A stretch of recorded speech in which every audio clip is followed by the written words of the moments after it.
Hello, guys. Welcome to our podcast where we dive into the IT realm, meeting some incredible individuals and uncovering their unique journeys from zero to one. So, grab your headphones and let's get started. Today, with us, we have a football enthusiast, a keen traveler, a family man, a CEO, and my boss, Arun Majumdar. Welcome, Arun. Thank you for having me. Thank you for having me here. Okay. So I would just like to add that please don't fire me after this podcast. Let's get started. So, starting with the first question, Arun, can you share your story, like how your journey started from your early career, being the CEO, and till today being the CEO of TRP Global? We would like to know your journey. Okay, excellent. I think a very interesting question. As I recently met my first manager last week back in Calcutta, and we are reflecting on when I joined a professional services firm 17 years ago for the first time, went to some of the big concrete office buildings, and from that day until now, to be honest, I had a very blessing career on the go. I worked with some of the very best of the best employer, and not only that, I ended up having some of the amazing people as my manager as well. They not only help me to learn whatever I know today, but they also help me to give me the amount of space for me to grow and try new things as well. So I was part of three of the large professional consulting firm in the world. I have worked in audit, I worked in advisory, I worked in technology space as well. I worked with a very small boutique, not boutique, they're kind of global billion-dollar company on internal audit as well. So I've seen the world from various perspective as well. And more of all, I think until now, I've worked with more than 500 customers globally, and actually they all of them has hugely contributed to my knowledge, my perseverance, my network, and my relationship, whatever I'm here today. So it's been a fascinating and a blessing journey, been contributed by maybe thousands and thousands of people, from knowledge, from challenges, from blessing to criticism. And I think that kind of made any individual have a versatile experience on the go as a professional career. Okay, very well. I also remember my first manager from back in Bombay. It was my first internship there.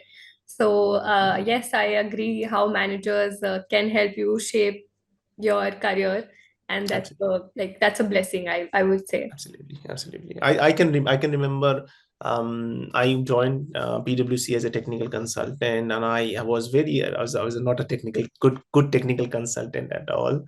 And then I kind of took a courage to ask my very early manager, I think one of the second or the third managers, saying I wanted to become a function consultant, and that kind of at a very early career, you do not have that luxury and the courage to ask that question. So it's not about only my courage, it's about the openness from the manager as well to let you work on something you are more interested in, rather than just let you work on where you needed to work. So it come both ways. You have to take some steps, and then the person on the other side have to take some step as well to kind of do a handshake somewhere in between.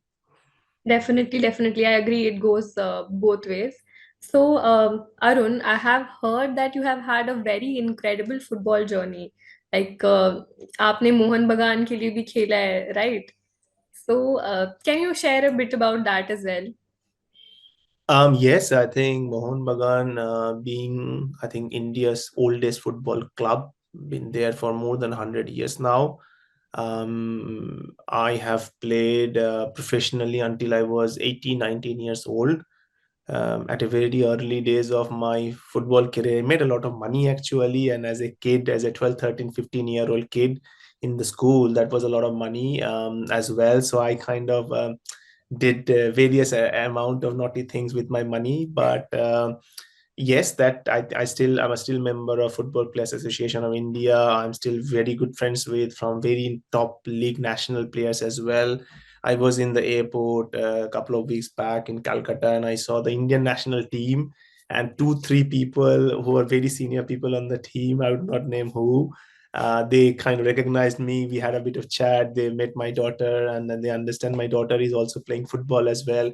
we took photos and we exchanged notes. So yes, it's been a very very interesting journey. And I think as any Indian middle class family, you have to take between studies and sports, because in India, yes, you can do well in sports, but the chances of or probability of successful is very very low. So being a Indian middle class family, we have to choose studies over sport, where I kind of had to leave some of those experiences back maybe 20, 25 years ago. But it's been an amazing experience when I was associated with the club. I'm still a member of the club. I'm still a patron of the club as well. And I think I'm on the in my part of India, there are two sets of people who came from originated from Bangladesh, and they support East Bengal, and the people who were actually in the mainland India before partition, they support Mohun Bagan.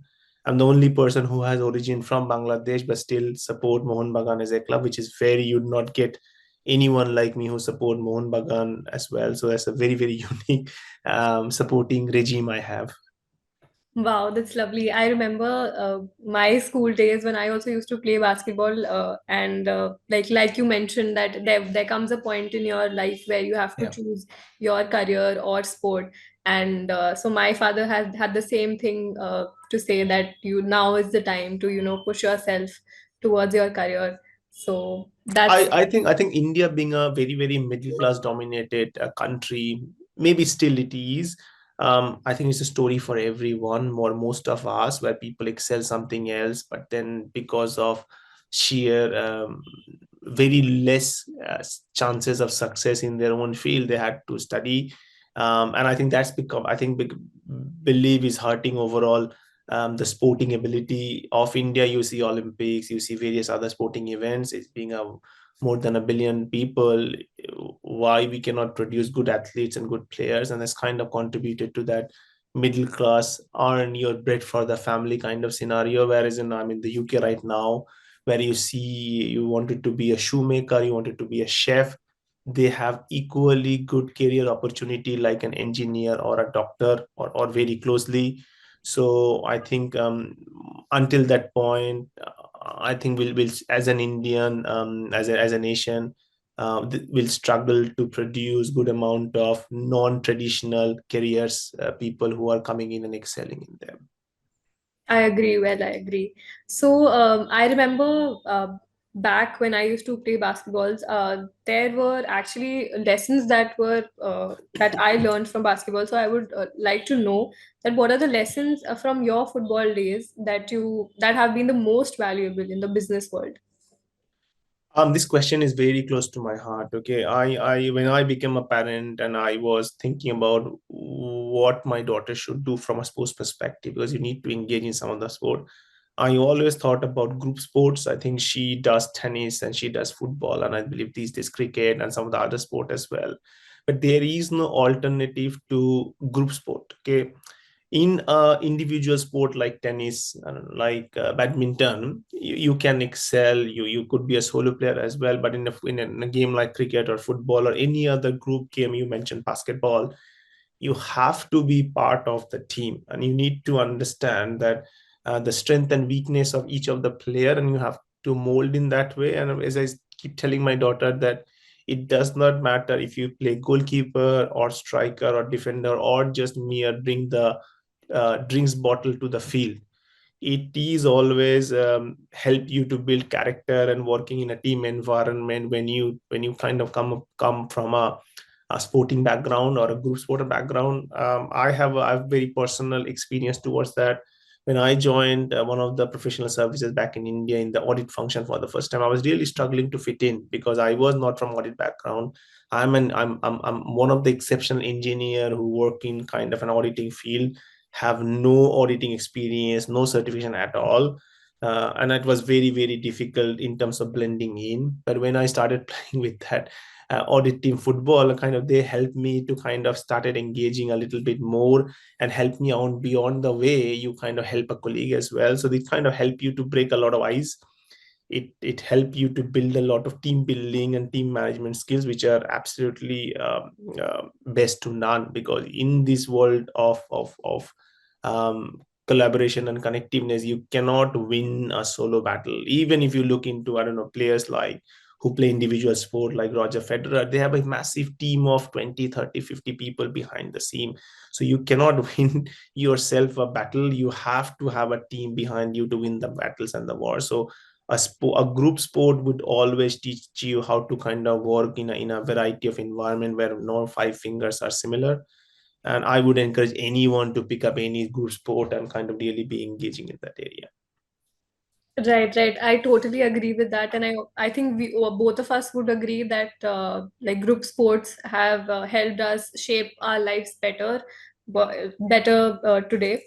And yeah, and I also agree what you are talking about, that in a group sport there's always the team. You always have to be a team player in order to push the team forward, and yeah, what's best for the team. Like, it's never an individual decision, it's always about the team. So yeah, Agree 100%. I totally agree. And how does it feel, Arun, to see your younger generation do the like following your passion? Like, do you do you see that your childhood is revived again when you see your daughter playing football, walking in your steps? Absolutely, absolutely. So, when I see kind of go to the field, and then they're very little, to be very honest, and to understand the complexity of the game or anything else. But it just kind of melts, my heart melts away when I see kind of her and the similar age people playing.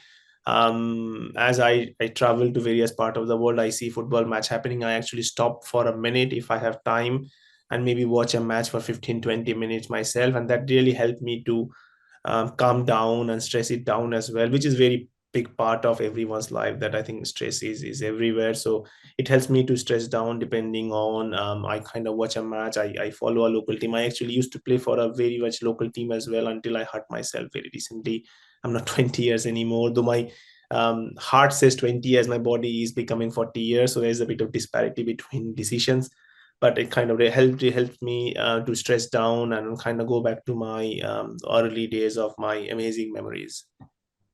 Wow, that's so pleasing to hear, and like, I don't follow basketball anymore, but I surely it holds a very close place in my heart. And wherever I see pictures or videos of school days, uh, I relive it all over again.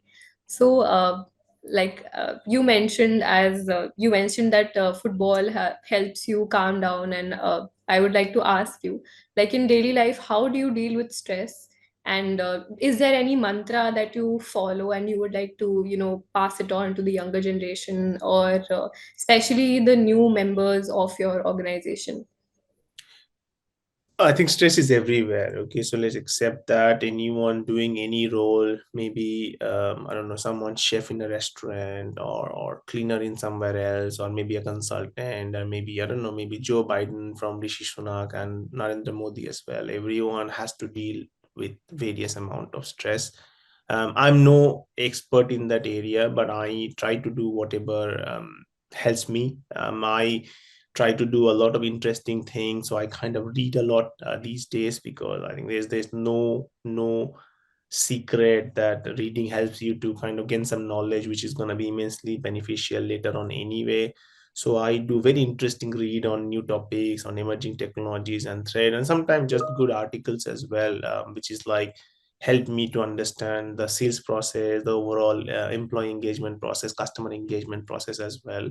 So I read to de-stress myself. But again, as anyone else, I have to deal, or everyone else has to deal with various amount of stress in life. But I think for the past year and a half, I've started learning myself that, and I'm practicing it as well, that if it is not in my control, there is no point of stressing about that. If it is something in my control, like I have to write a point of view about a specific country regulation, which is absolutely I have to do in next couple of days, and it's in my control. I have to get time to kind of read something so that I can build a good point of view. But I don't know if I have to do something which is like beyond my control, like I've ordered something and they're gonna deliver, and they're gonna deliver when they're gonna deliver. There is no point for me stressing it over. So I would say divide things into something you can fix and you can control, and something you cannot control. If you cannot control, then try to not think about that at all. Okay, and if something you can control, then immediately get involved and get things fixed and get things done, so that you don't have to stress about that at all. Right, I definitely agree with your point. Like, this is the same thing what my therapist had mentioned, that like I overthink a lot. So to rewire my thinking, she helped me. She gave me a perspective, and she told me that what you should do is not worry about the things that is not in your control. Do whatever you can do from your end, and let the outcome just flow. So I think that just makes it easier in order to just have peace that you've done your bit and let the I I think, Gurneet, in the Gita, there's mentioned that karm kar, fal ki asha mat karo. But there's the same thing. If you keep on doing good work and good work as well, the result will come and find you as well. You do not have to wait and you have to expect the results. I think that's been my personal learning as well. That if you kind of keep your head down, do the good work, new projects, new customer, new success will follow. So there is no amount of replacement to the hard work. It's been told in our ancient Gitas and Qurans and Bibles all over the world that just keep doing your work, and then the result will definitely come and find you. Definitely, definitely. I totally agree with that. So, Arun, moving to the next question, I would like to ask that what is your proudest achievement, or is there a moment in your professional journey that you felt that this is very special to your heart, and how did you celebrate it?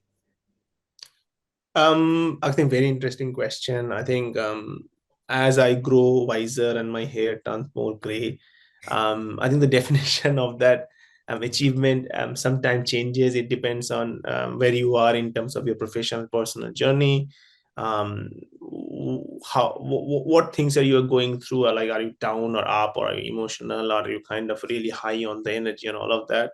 But I think previously, when in the very early days of DRP, or it used to be tech risk partners or technology risk partners, in the very earlier days, we used to think about professional achievement means, I don't know, client logos and purchase orders and engagement letters and big projects coming in, customer success stories getting published everywhere. But I think slowly that has changed.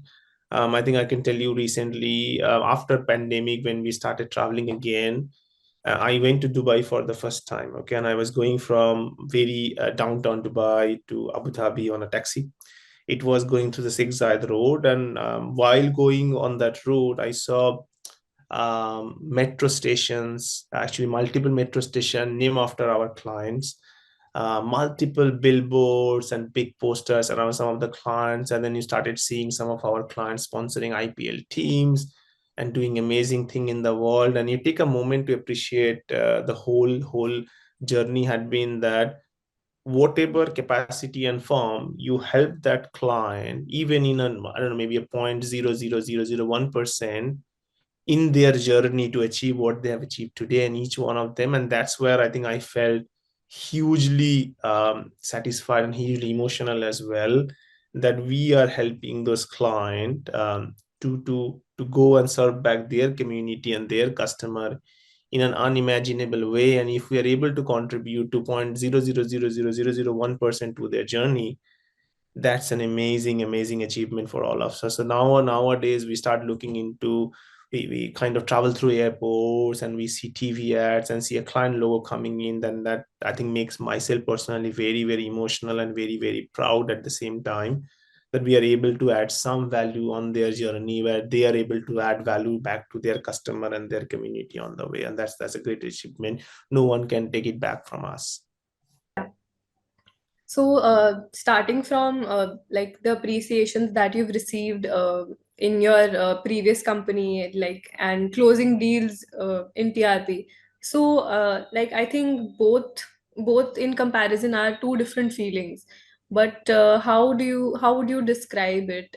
Like, what feels like closest to your heart? Like, I think it's a two very different perspective. When I was working in some of the biggest professional services company in the world, my role was to make myself visible in all the successes. Okay, so I wanted to make sure that I create a dependency for my team to include me into deals. Okay, where in TRP Global it's completely opposite. I try every day hard to make sure that the team kind of run the business without myself, and that's my greatest achievement. So as I say, both have different perspective and different objective as well.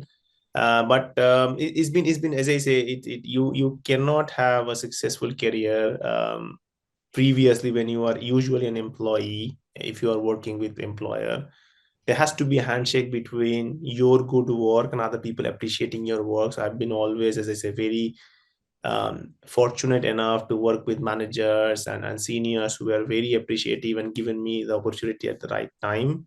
But now in TRP Global, as I say, I usually take a back seat and only get involved where things cannot be resolved without my intervention. Otherwise, I try to empower everyone to do their job so that it kind of the company run itself without me. And I think that's great to see every day.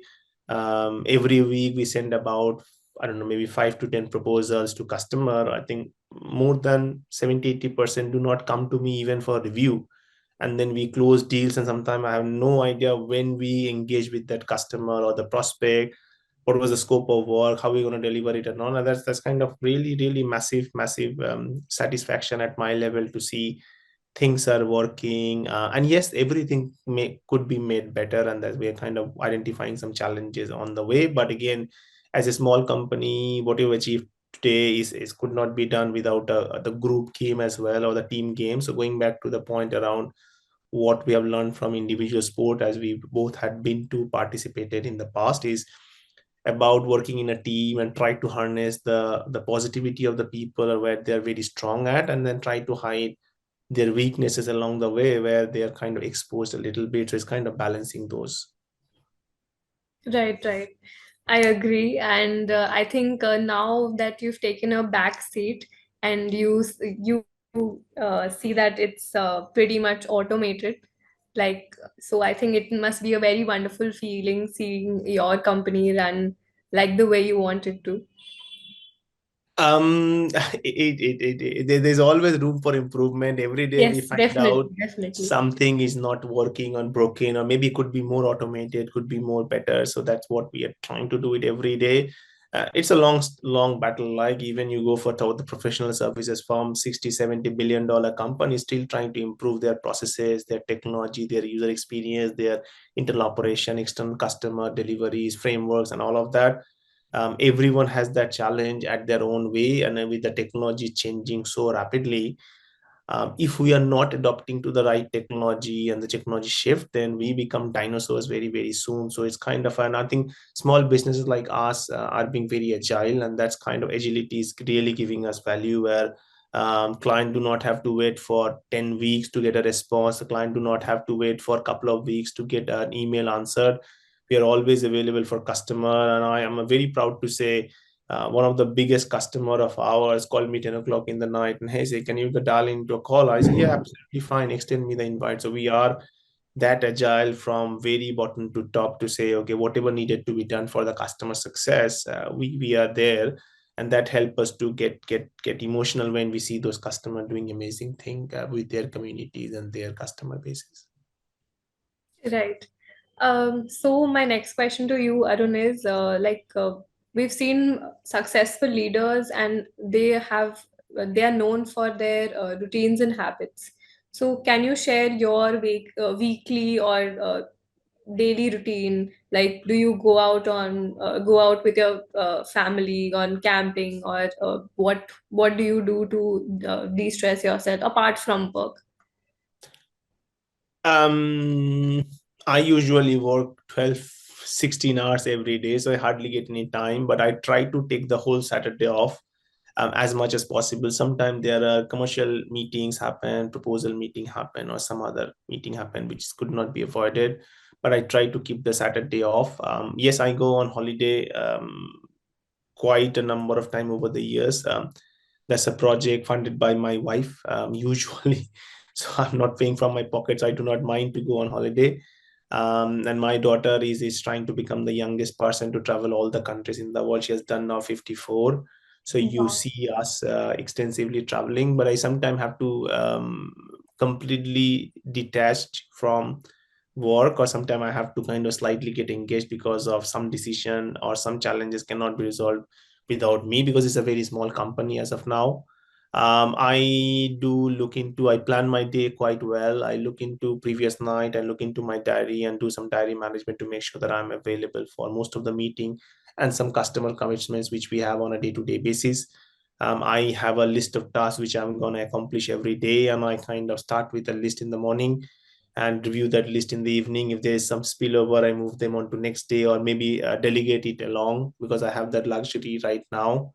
And I got an amazing business services support system in TRP Global who helps me to do maybe 10 people's job having only one pair of hands. So that's always very helpful. I think these are some of the things I try to use more effectively. And then I think there are other people in the organization and some amazing customer who help me go through a day when there are challenges needed to be resolved. Like today, we discussed about the pricing for a major customer of ours. I've been discussing with the procurement head for a long time since morning, and yesterday, when we had a business meeting, we met with all the stakeholders, even from the steering committee, and we resolved all these queries and issues and got all of those approvals and sign offs are should be in order by end of this week. So again, it is not a single person dancing. It's about a tango where various people has to come together, work together for a common objective, and we work there not only internally but with our customers as well, and that helps us to kind of get things growing every day. Right. P. So I think I will steal your idea where you said that you jot down your daily agenda, and you review it in the evening, and then carry forward it for the next day. So I think that is something that I would like to learn from you, and I would like to add in my daily routine as well. So, Excellent, yeah. lovely to hear that. Yeah. Yes. Arun, I would like to ask you that right out of college, like it's a transition period for us. Like हम college छोड़ते हैं और हम directly corporate में घुस जाते हैं या फिर business में घुस जाते हैं. So how was that transition period for you? And you landed a like amazing job after college. So as a fresher, how was your time there? I think it was very challenging, to be very honest. The initial couple of years at PwC India, I think I was the only. I think I was very successful consultant. I was the only consultant who was put into project to go to client sites on their own, which was a massive thing back then. Okay, because you are working with customer who are 20, 30 years of experience in their own field, and you are advising them as a 1 2 year experience what to do and what not to do, right? And we kind of sometimes deal with massive egos as well. Okay, but now I reflect that those experience were not teaching you Oracle or SAP. Those experience was actually teaching you how to deal with people, how to deal with difficult challenges. I still remember I was given a task, and my manager came in 6 o'clock in the afternoon, in the evening, and said, Arun, has that been done? I say, nahi sir, nahi hua abhi tak. I'm still doing. And he said, okay, please do it. And then at 11:30 in the night, he came in and say, okay, is it done? I said, nahi sir, I'm still not able to finish that. And he said, okay, show me. And then he sat down with me and he said, bhai dono ko ghar jana hai, we both have to go home.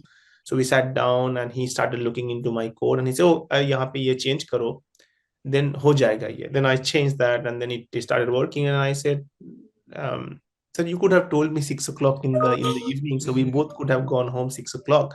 But he said that the reason I did not tell you, because I wanted you to fight, because now you know how to debug an issue. So tomorrow you do not have a dependency on me or anyone else to solve that problem. You know in your head a structure how to solve this problem. So you see these amazing techniques and learning only not only it should come from amazing leaders which I've been blessed to work with. And sometimes you feel that they're kind of beating you, they're kind of really putting you into difficult spot and all of that, but all of them become a massive learning, and you can kind of use them not only your professional career but in your personal life as well, how to de-escalate situations, how to solve family conflicts and friend conflicts and other problems. So I think, as I say, when going through, I felt very, very helpless, very, very difficult, and very, very stressful. But now I reflect back, those were amazing learnings, which made me as a great consultant. Today, I am not nervous of picking up a customer call. I'm not nervous getting into a meeting. Sometimes I have no clue what's gonna get discussed. I'm no nervous about stating up, saying sorry, whatever you said is actually may not be correct, and here is a different way of looking into it. I just actually coming from a meeting where I explain and head of audit for a customer, and tell that individual that your viewpoint is actually may not be correct. We need to look it from a risk based approach. So those initial how do I say, grinding would help you become a fantastic consultant later on. So whatever those organizations do to those people, and you some constantly hear about long working hours and no help and no mentoring, but they're meant to be done in that way, so that you become a successful consultant in a longer run, rather than just get to know the answers to the question for a shorter run. Right. I remember doing a task previous week, and my manager uh, did the same thing, and that was actually like he asked me कि काम हो गया, so I said अभी नहीं, थोड़ा time लग रहा है. So like शाम को भी उन्होंने पूछा कि काम हुआ या नहीं, so I couldn't finish it by the evening. So next day morning he asked me कि is it done now? I said yeah, now it's done. Then he said open the sheet, and like he showed it to me that how it's supposed to be done. And then he told me one thing, that I wanted you to learn it by yourself, so that in a situation like this you know how to deal with it. Like there shouldn't be a person telling you that Gurneet do this, but you would already have learned it by yourself. No, no, So, and I can tell you a small amazing story by naming people. So I had my boss Amit Lahiri, who is at PwC now. Actually, I met him last week, and I remember we went to a client site. Okay, and it was like 8 o'clock in the evening, and I had to go somewhere like 8:30 to kind of meet some friends. So I was a little bit late. Not that because I had work. I felt okay. I'll do get some work done so that tomorrow I have a bit of less work. So I was working, and I remember he was on the phone, okay, because he was kind of listening to a US call or something, okay. So as I said, as a very junior consultant with a very senior manager in the room, and I was thinking that okay, let him leave and then I'll leave. And I believe he was thinking the same thing. Around 11:30, he said, "अरे जाना नहीं है क्या घर? So do you want to know? Don't want to go home?" And I बोला, "Sir, I have to go for meet someone. That's why I'm late." He said, "Oh, I'm actually sitting for you." So you see such manager who was sitting on office because one of their team member were sitting. I think you hardly find those kind of manager. So you should look for a good manager, and they become, I think, lifelong teacher and mentor for you, who would not leave the battleground if one of their army is still fighting. Whereas you see these days, a lot of pseudo leader, they'll be at the comfort of their sofa, and they'll be giving instruction to other people to fight on the battlefield.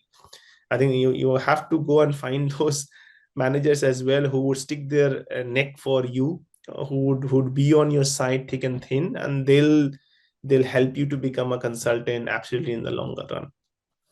definitely. And circling back to the point where we started, that it's all about the team. Yeah, So it is all about the team, even in an organization. And I think especially in a startup, it is all about the team, where you have to constantly excuse me. basically.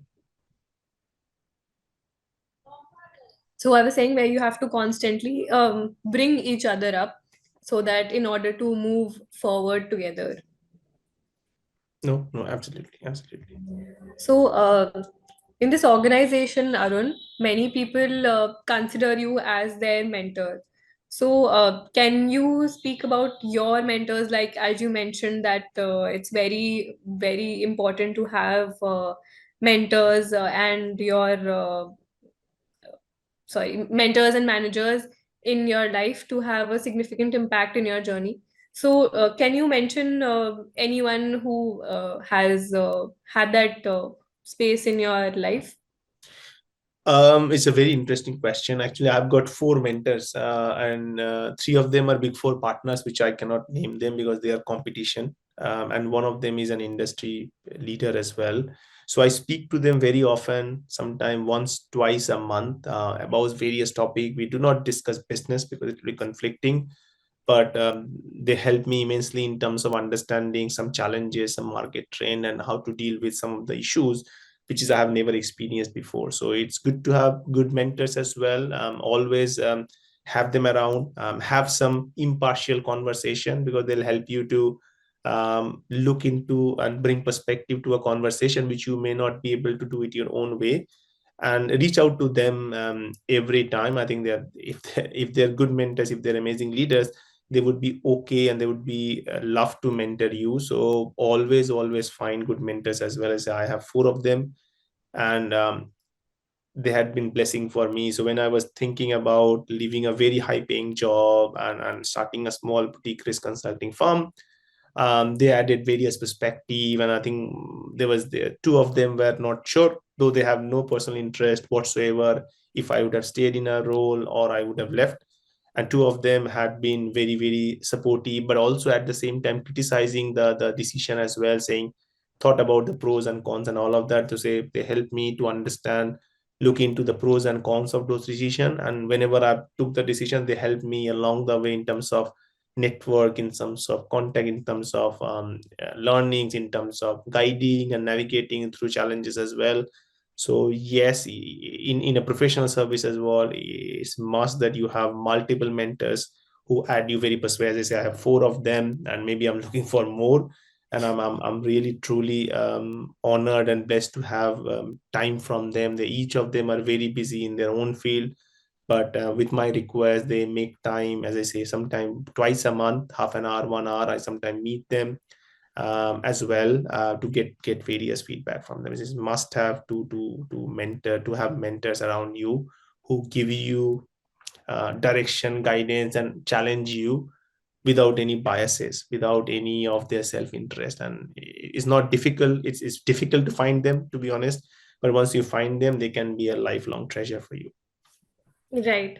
So, like, it's very interesting to have a fresh perspective to any idea that you have.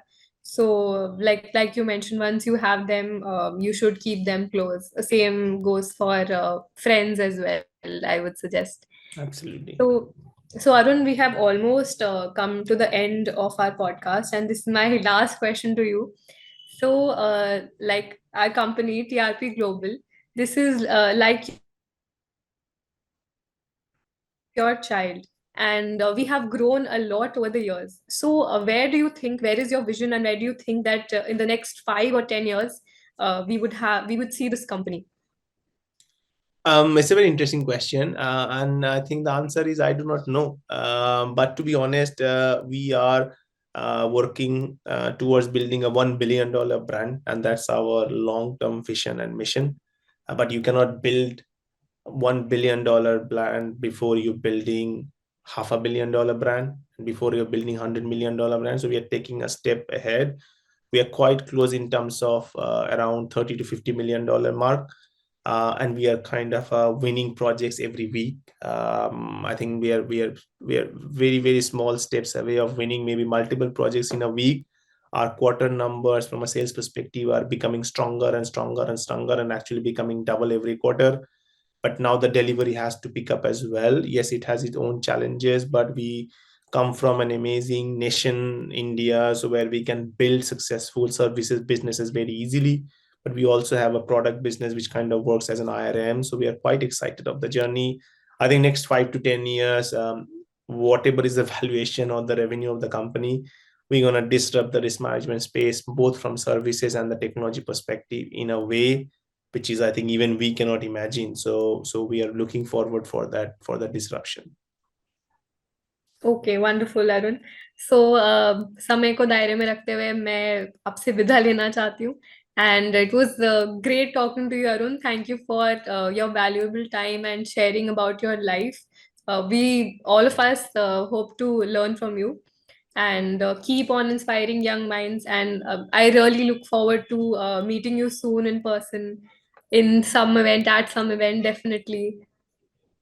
Yeah, thank you, Gurni. Thank you for having me. I think we're looking forward for this session as well. We're speaking to a lot of global leader in their own field, and we're gonna bring them and share and listen to their story as well. But yeah, I'm also looking forward to see you in some of the events as well very soon, as our travel should coordinate. Okay, wonderful.